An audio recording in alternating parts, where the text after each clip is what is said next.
तो आज हम लोग सबसे पहले जो है स्वतंत्रता दिवस और गणतंत्र दिवस के बारे में कुछ महत्वपूर्ण जानकारी जो है वो साझा करेंगे।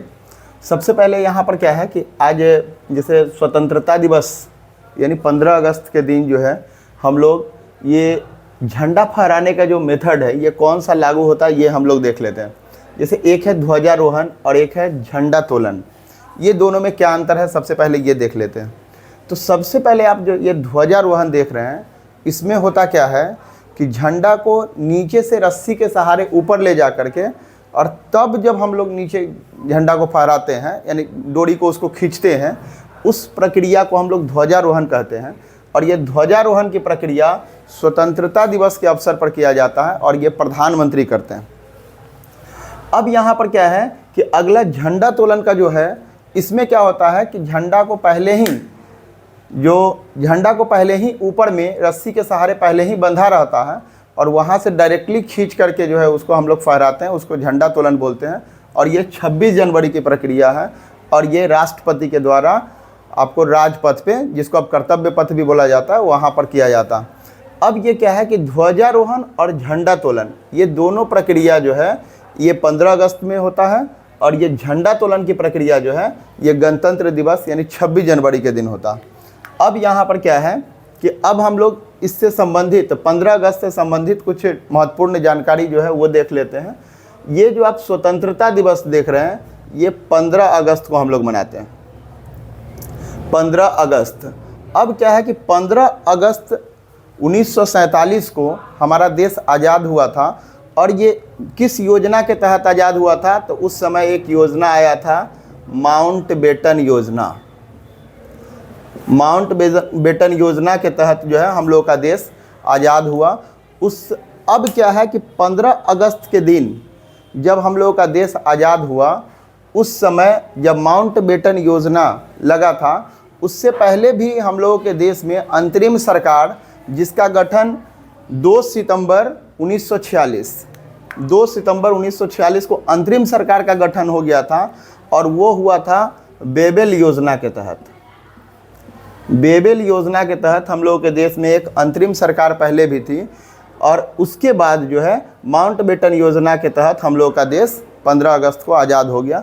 जब हम लोगों का देश आज़ाद हुआ उस समय जो पहले एक पोस्ट था उस पोस्ट का बायसराय, उस बायसराय पोस्ट को हटा करके यानी समाप्त कर दिया गया और फिर से गवर्नर जनरल का पोस्ट जो है लागू किया गया।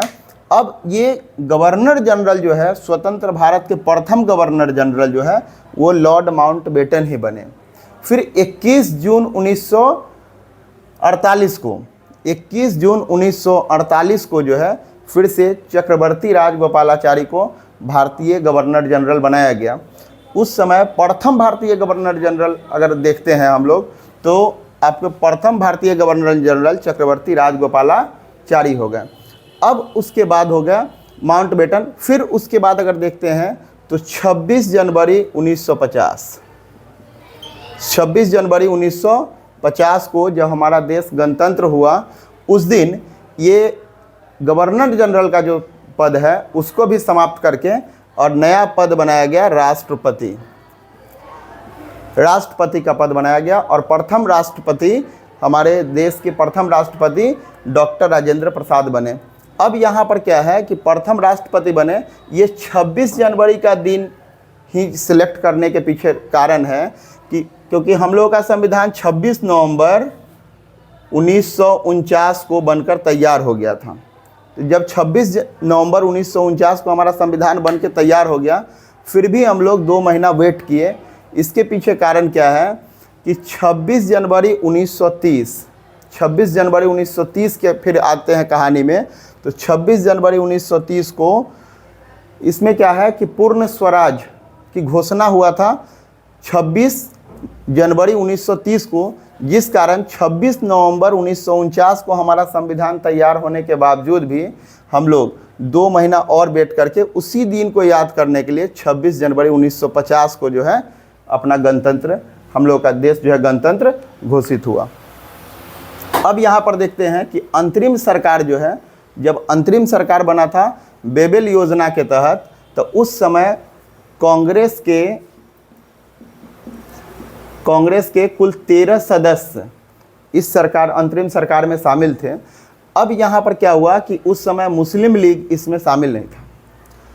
अब क्या है कि 26 अक्टूबर 1946 को जब मुस्लिम लीग भी अंतरिम सरकार में शामिल हो गया, उस समय क्या किए, 13 सदस्य जो देख रहे हैं इसमें से कांग्रेस के 3 सदस्य हटा दिए गए और फिर मुस्लिम लीग के 5 नए सदस्य जोड़ दिए गए इसमें, तो कुल मिलाकर के फिर 15 सदस्य हो गए। अब क्या था कि जिस समय अंतरिम सरकार का गठन हुआ उस समय अगर हम लोग देखते हैं तो अंतरिम सरकार के गठन में कुल 13 सदस्य थे, लेकिन अंतरिम सरकार में अगर हम लोग देखते हैं तो जब मुस्लिम लीग शामिल हो गया तो फिर से 15 सदस्य हो गए इसमें। धन्यवाद।